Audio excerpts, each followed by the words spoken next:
Welcome back to episode 2 of how to start an RTG on FC25. Before we get into episode 2, remember to check out U7 buy for cheap and reliable FC25 coins, subscribe to the channel, like the video and let me know how your RTG is coming along in the comments. Right, so at the end of the first episode, we were just about to sell everything in the club and everything has sold. So as you can see, we put everything up on the transfer list and everything's sold. So in today's episode, I want to talk to you about two very important aspects when you're starting an RTG and how they can help you massively when competing in rivals and on champs. So the first thing I want to talk to you about are evolutions. So if you're new to the game, which I think most of you will have been playing FC for years, evolutions are where you can upgrade players that fit the criteria, and you can upgrade them so that they become more usable and you don't have to spend a ton of points getting cards that are sort of meta, and you can make your own meta cards really. And then obviously if you've been playing this game for years, you'll just know how important maximizing your evolutions are. So as you can see, when you start FC25, you will already have these there's 5 but one's a paid EVO. You'll have 4 evolutions available, and you want to be looking at which players you can put into these EVOs. So obviously, if you're someone that just wants to use players from the club that you support, then you can do that. If you're using players from sort of lower league teams or teams that have players that aren't the highest rated, a lot of them will be able to go into these EVOs.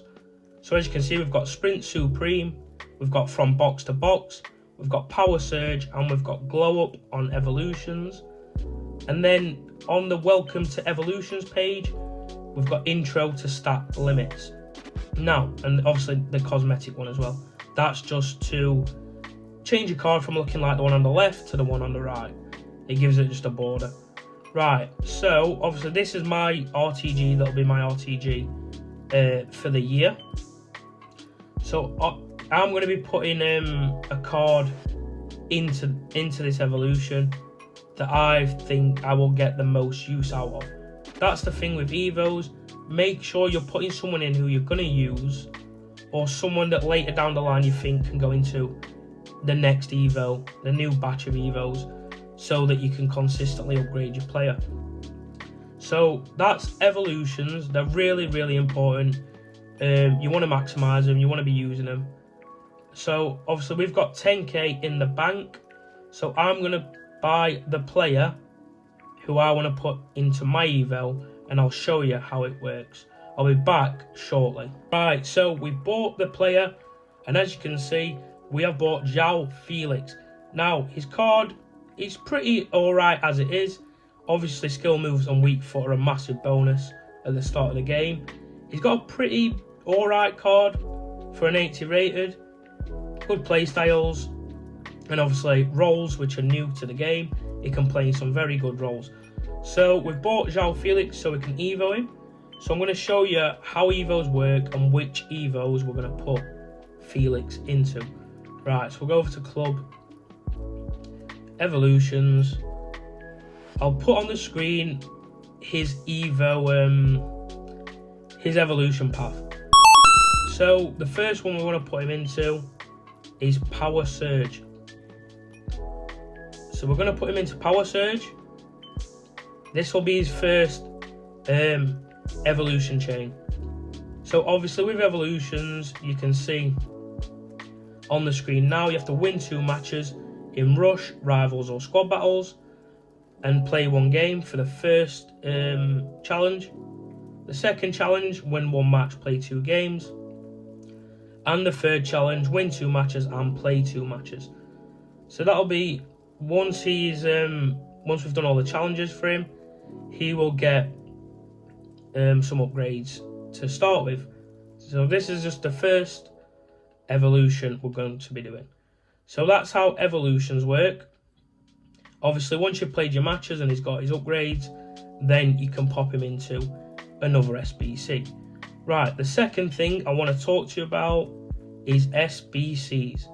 Now, there's always people that they don't really know which SBCs to be doing at the start of the game. I would always say do the basic ones, so the ones that give you packs, I would do.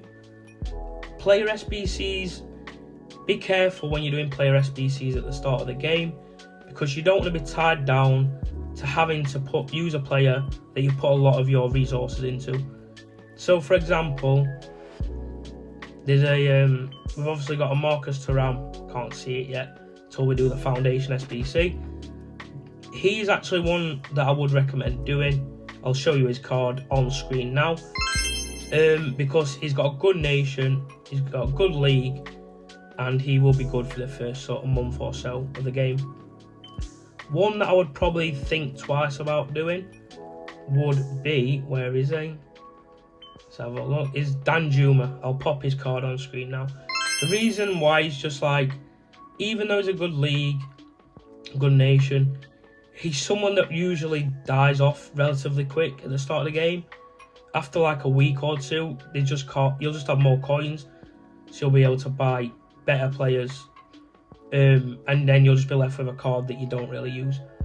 There are other SBCs as well, which obviously, like I said, make sure you're doing all the ones that give you packs, and then player SBCs, just be careful of which players you're going to use and which players you might not end up using in the end. So we'll do the foundation first. Obviously, once we've done these, we can then see the SBCs that we're on about. Right, so we just need a common bronze. Right, so we'll pop him in. So that one's done. That's the first one done.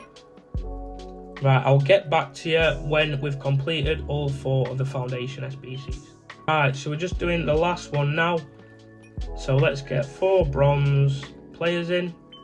Right, so that, put him in there, put him in there. Is that done, or is it one more? One more. So let's put our last player in, and this will be foundations done. And then I'll show you the player SBCs that I was on about. Right, so they're all gone. We've done foundations. Get that done as soon as, because then it'll unlock all the other SBCs. Right, so here we go. We're into the SBCs. So I'll show you what I was on about. So this is Thuram's card. It's a very good card. Great sort of good play styles, great stats. And like I said, he's a good nation, he's a good league, and he only requires 1 squad. So that's an SBC that I would say that I would recommend doing. I'll show you what I was on about with Danjuma. So here we go, Danjuma's card. It is a decent card, but like I said, it's a card that usually only ever sees like a couple of weeks play, and then he's sort of, no one uses him anymore, and he requires 2 squads. So that's, I wouldn't recommend doing him. If you're going to use a La Liga squad, then go ahead and do him.